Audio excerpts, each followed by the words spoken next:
क्या बताऊं, अपडेट तरीका देखो ये सुना हुआ है।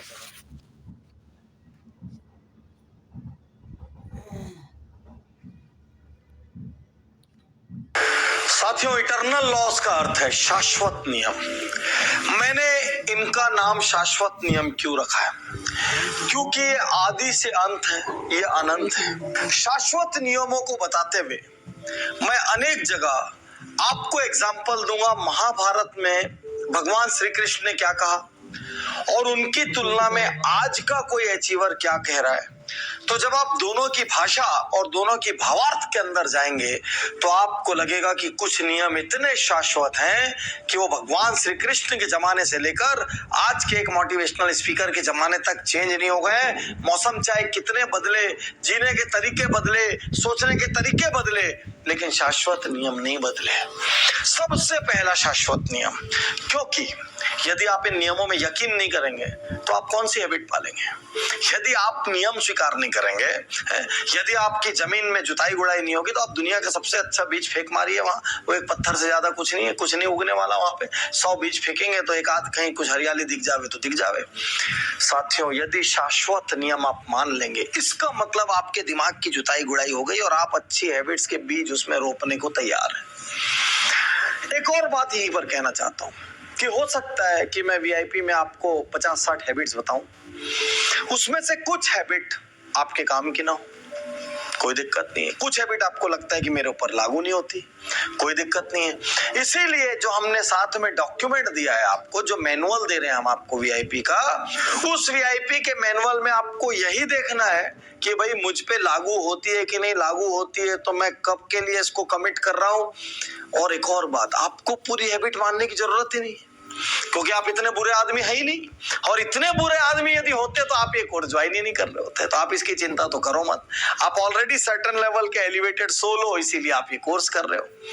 तो पूरे नियम मत मानना, और इसलिए भी मत मानना क्योंकि अनेक बार रिसेप्शन में 100-150 आइटम खाने के रहते हैं, कोई बोलता है क्या पूरा खाओ? पूरे को टेस्ट करने जाओगे या तो सिस्टम चोक हो जाएगा या तो ओवरफ्लो हो जाएगा। तो इसलिए अपनी पसंद की चीजें खाओ। रिसेप्शन में बहुत आइटम है, ठीक इसी तरीके से वीआईपी में ढेर आइटम है, ढेर हैबिट है, जीवन के हर सेक्शन की हैबिट है। पूरी मत अपना लेना, गिनती की उठाना, उतने कोई अपनाना, तभी अमल कर पाओगे, नहीं तो सब हवा हवा ही रह जाएगा। सबसे पहला इटर्नल लॉ से हम इटर्नल लॉस की शुरुआत करते हैं, और मुझे कहते हुए गर्व है कि ये इटर्नल लॉ सारे लॉ का पितामह है। ये इटर्नल लॉ है, पहला इटर्नल लॉ है, we create our own destiny. So stop blaming outside factors. We create our own destiny.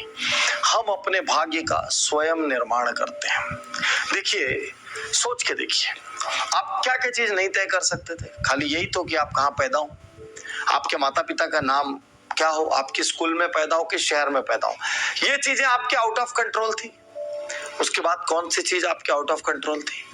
क्या क्लास में फर्स्ट आना आपके आउट ऑफ कंट्रोल था? क्या अच्छे लोगों से दोस्ती करना आपके आउट ऑफ कंट्रोल था? क्या बड़े सपने देखना आपके आउट ऑफ कंट्रोल था? या पुस्तकें पढ़ना आपके आउट ऑफ कंट्रोल था? क्या अच्छी आदतें अपनाना आपके आउट ऑफ कंट्रोल था? आप आज जहां भी हैं, टोटल अपनी चॉइसेस की वजह से हैं। आपने अपने जीवन का स्वयं निर्माण किया है। अरे भविष्य ऐसा थोड़ी कि कोई अलमारी खोलो और भविष्य निकल गया है।